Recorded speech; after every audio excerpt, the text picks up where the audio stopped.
자, 우리 인류는요, 이 생존을 위해서 일단 강가나 바닷가에 모여 살 수밖에 없었겠죠. 왜?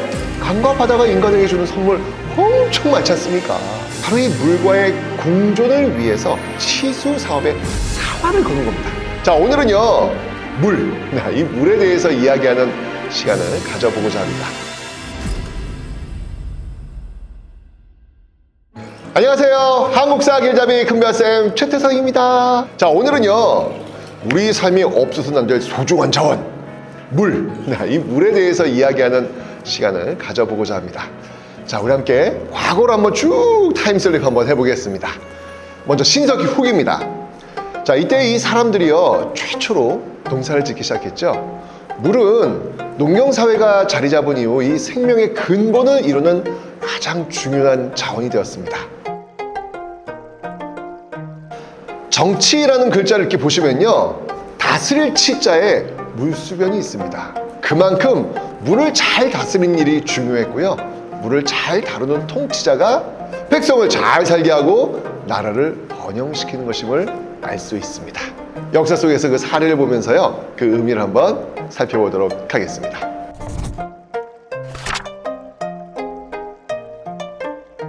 자, 우리 인류는요, 이 생존을 위해서 일단 강가나 바닷가에 모여 살 수밖에 없었겠죠.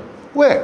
강과 바다가 인간에게 주는 선물 엄청 많지 않습니까? 그런데요, 그 선물을 받기 위해서는요, 때로는 자신의 목숨을 내놓아야 될 때도 있었죠. 강이나 바다가 넘쳐가지고 인간을 무심하게 덮쳐버리는 경우도 많았기 때문입니다. 그래서요, 인류 역사는요, 이 물과 공존하기 위해서 정말 많은 노력을 기울여 왔죠. 자, 잠깐 제가 한번 퀴즈 한번 내보겠습니다. 여러분들, 4대 문명 어디입니까? 이집트는 어느 강? 나일강. 메소포타미아는 티그리스 유프라테스 강. 자, 인더스는 어렵지 않아요. 인더스 강. 황하는 황허강. 이 4대 문명의 공통점 뭡니까?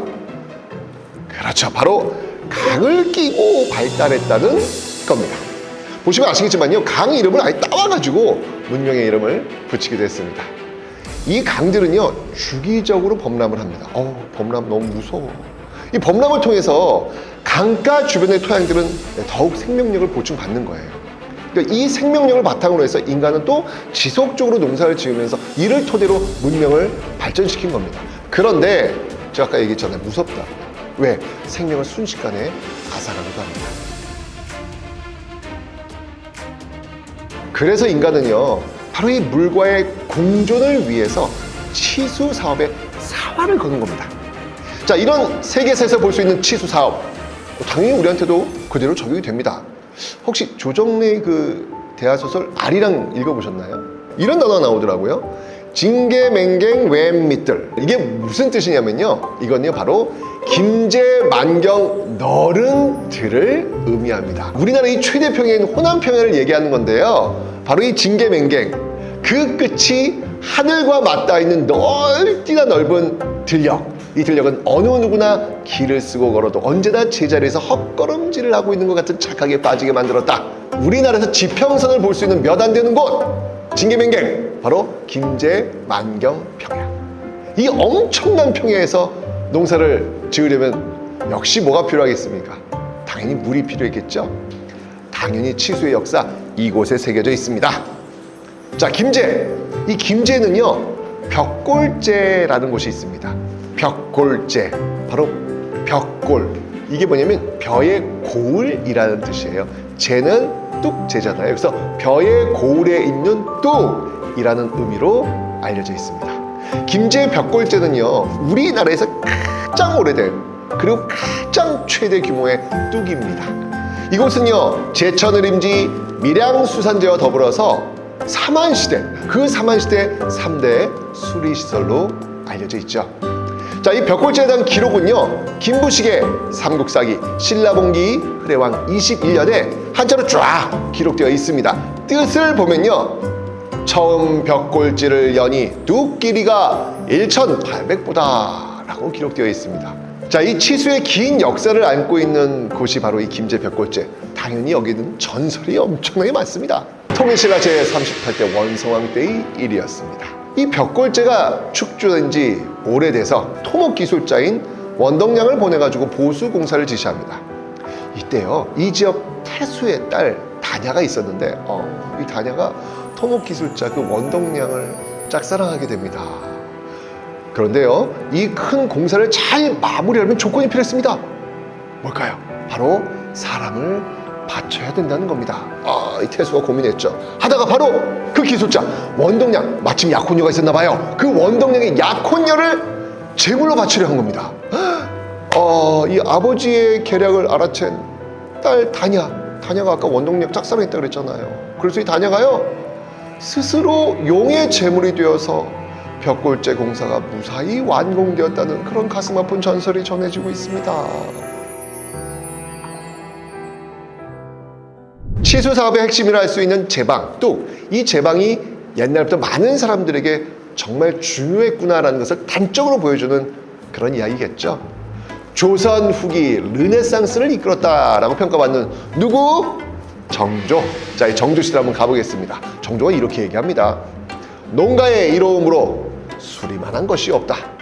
겨울과 봄의 눈이 녹을 때 물을 모아두었다가 봄과 여름에 싹이 마를 때 물을 내어보내면 그 이로움이 어찌 크지 않겠는가. 대표적인 그의 역작 바로 수원. 이 수원의 만석거입니다. 정조는요, 가뭄을 극복하기 위해서요, 저수지 조성을 명하는데요, 1705년 황무지 위에 조성이 됩니다. 이곳에서요, 쌀 만석이 생산되었다고 합니다. 그래서 이름을 만석거라고 부르게 된 거죠.